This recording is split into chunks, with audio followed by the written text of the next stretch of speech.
శ్రీమాత్రే నమః. ఓం శ్రీ గురుభ్యో నమః. నమస్తే అండి, అందరూ ఎలా ఉన్నారు? మీకు ఈ విషయం తెలుసు, ఎందుకంటే మే 10వ తారీఖున నేను లక్ష్మీ కుబేర హోమం మొదలు పెట్టబోతున్నానని కూడా ప్రతి ఒక్కరికి తెలుసు. ఈ లక్ష్మీ కుబేర హోమం ఎవరెవరికి ఉపయోగపడుతుంది? రుణ బాధలలో ఉన్నటువంటి వారికి ఉపయోగపడుతుంది. ఇంకెవరికి ఉపయోగపడుతుంది? అప్పులలో కూరుకుపోయి లాస్ట్ చివరి స్టేజ్లో ఉన్నటువంటి వారికి ఉపయోగపడుతుంది.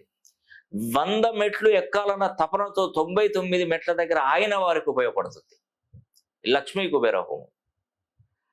మరి ఈ లక్ష్మీ కుబేర హోమం ఎలా జరిపించుకోవాలి? మీ గోత్రనామాలు పంపిస్తే లక్ష్మీ కుబేర హోమం నేను జరిపిస్తాను. మీరు ఇంట్లో 72 గంటల పాటు అఖండ దీపాన్ని కాపాడాలి. అదొకటి మీరు చేయగలిగితే ఇక్కడ నేను హోమం చేస్తాను.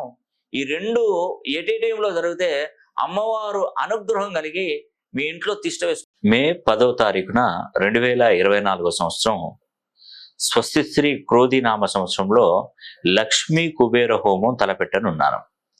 ప్రతి ఒక్కరూ లక్ష్మీ కుబేర హోమం చేయించుకొని సంపన్నులు అవ్వండి. మీ గోత్రనామాల పైన జరిపించిన హోమానికి సంబంధించిన వీడియో చిత్రీకరించి మీ వాట్సాప్ నెంబర్లకు పంపించబడుతుంది. లక్ష్మీ కుబేర హోమం జరిపించుకోవడం వలన కలిగేటువంటి ప్రయోజనాలు: మొట్టమొదటి ప్రయోజనము, రుణ బాధల నుండి శాశ్వత విముక్తులవుతారు. వ్యాపారాలు చేస్తున్నటువంటి వారికి కోట్లలో వ్యాపార అభివృద్ధి జరుగుతుంది. ఇంట్లో ఎప్పుడూ ధనానికి ఎలాంటి లోటు కూడా ఉండదు. ఉద్యోగాల కోసం ప్రయత్నిస్తున్నటువంటి వారికి ఉద్యోగ ప్రాప్తి తప్పనిసరిగా ఉంటుంది. విదేశాలకు వెళ్ళాలనుకుంటున్నటువంటి వారు వారి కళ నెరవేర్చుకోవడం జరుగుతుంది.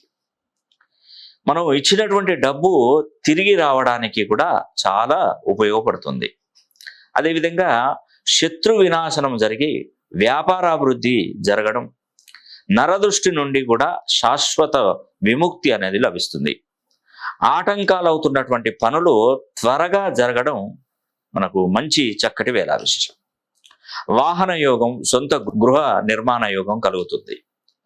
మీ పిల్లలు చదువులో ముందంజలో ఉంటారు.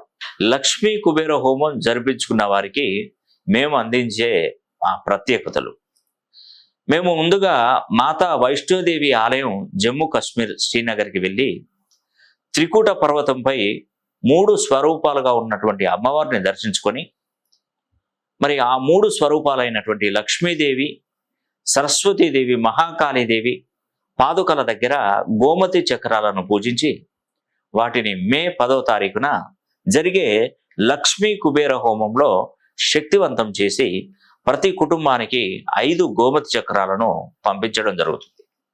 వాటిని మీరు సంపద కొరకై వ్యాపార సంస్థల్లో కానీ, గల్లా పెట్టెలలో కానీ, డబ్బు దాచుకునేటువంటి బీరువాల్లో కానీ, దేవుడి గదిలో ఉన్న కుంకుమ భరణిలో డబ్బాలో కానీ, లేదా వాటిని లాకెట్ రూపంలో కుటుంబ సభ్యులందరూ కూడా ధరించవచ్చు. చదువుకునే పిల్లలకు చదువులో ఏకాగ్రత పెరుగుతుంది.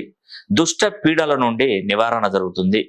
సంపాదించే ఆదాయ మార్గాలు కూడా పెరుగుతాయి. లక్ష్మీ కుబేర హోమం జరిపించుకునే వారు పాటించవలసినటువంటి నియమాలు: మేము మే 10వ తారీఖున సాయంకాలం లక్ష్మీ కుబేర హోమం మొదలు పెడతాం. మీకు ఇచ్చినటువంటి స్లాట్ ప్రకారం ఆ టైంలో మీ గోత్రనామాల మీద హోమం జరుగుతుంది.